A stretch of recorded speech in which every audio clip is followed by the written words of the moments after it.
Bonjour à tous. Donc je vais vous présenter le module d'export Shopzilla pour PrestaShop.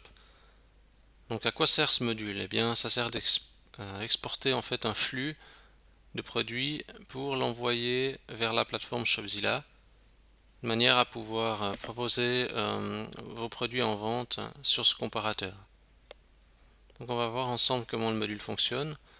Ce module, il fait partie du module Sell Booster, donc dans lequel vous pouvez en fait avoir plusieurs comparateurs. Mais là, c'est vraiment l'export dédié à Shopzilla que vous pouvez acheter séparément. Donc ici, on a une première partie qui concerne le mapping des catégories. Ça veut dire faire la correspondance des catégories internes aux catégories Shopzilla pour que celui-ci arrive mieux à catégoriser vos produits et pas qu'il le mette n'importe où. Donc là, vous pouvez faire en fait le mapping. Donc il suffit en fait de faire la recherche dans la liste et faire la correspondance avec la catégorie correspondante à Shopzilla. Une fois que vous avez fait ça, vous pouvez sauver le mapping individuel ou vous pouvez faire un mapping commun, donc ça veut dire assigner toutes les catégories à la même catégorie Shopzilla si vos produits concernent tous la même thématique par exemple. Ensuite, on a des options au niveau de l'export, donc le choix de la langue, le choix de la devise, indiquer si on doit exporter ou non les produits avec un stock à zéro. On a par exemple aussi la possibilité d'exporter les produits sans description, le choix des déclinaisons. Donc vous pouvez exporter les produits avec déclinaison ou non. Donc si vous prenez avec l'option déclinaison, vous aurez beaucoup plus de produits à diffuser. Il faut voir si l'enjeu est intéressant et si ça cause pas de problème aussi au niveau du comparateur. Donc ça peut être intéressant d'exporter avec les déclinaisons pour multiplier aussi sa visibilité. Après vous avez toute une partie consacrée aux frais de port, donc choisir le transporteur par défaut, etc. De manière à pouvoir indiquer les frais de port pour la livraison du produit à votre client. Donc les clients vont regarder les frais de port, donc c'est vraiment important que ça soit spécifié. Vous pouvez aussi offrir les frais de port, ça peut toujours faire plaisir aux clients s'ils voient que les frais de port sont offerts pour le produit. Vous avez ensuite l'UTM tracking pour faire le suivi dans Google Analytics, possibilité aussi de rajouter un complément de texte dans le titre du produit. Et ensuite vous avez le choix des catégories que vous voulez exporter, donc là je les ai toutes cochées par exemple.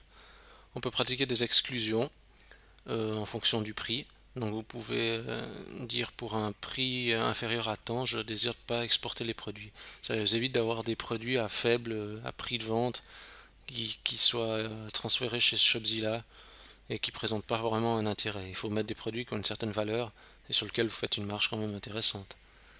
Après vous pouvez aussi exclure des produits spécifiques. Donc s'il y en a vraiment que vous ne voulez pas qu'ils soient dans le flux, vous pouvez les lister ici.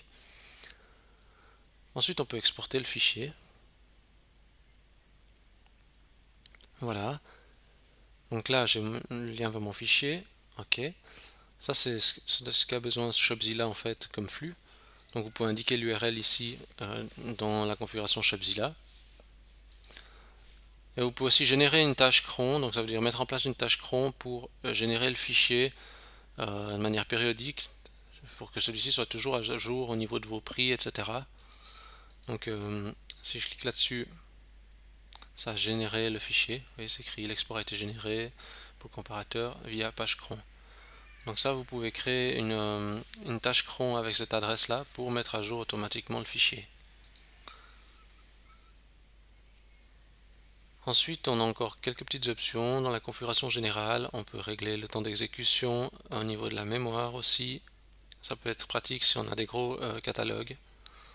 Aussi le système d'encodage, quand on a des problèmes de caractère, d'affichage, etc. On peut cocher ou décocher ces options, ce qui provoque un comportement différent dans l'extraction. Et ensuite, on a encore la configuration avancée des catégories. Si par exemple Shopzilla ajoute des nouvelles catégories et qui ne sont pas encore comprises dans le module, par exemple, vous pouvez les créer manuellement dans la configuration, de manière à faire le mapping sur la catégorie qui vous intéresse. Donc voilà, on fait un petit tour du module. Je pense que les comparateurs de prix, c'est toujours une visibilité intéressante. Ça peut être un apport potentiel de de trafic et un générateur de commandes aussi. Il faut juste faire une bonne sélection des produits que vous allez envoyer, ne pas tout envoyer, toute votre boutique, mais les produits les best-sellers, etc. Aussi sur les produits sur lesquels vous avez des bons prix, ça peut être intéressant. Au niveau du module en lui-même, ce qui est bien, c'est que vous pouvez, une fois que vous l'avez acheté, ben, vous n'avez pas d'autres frais et vous pouvez toujours intervenir dans le flux pour des changements personnalisés, etc. Donc voilà, je vous remercie d'avoir regardé cette vidéo et je vous dis à bientôt.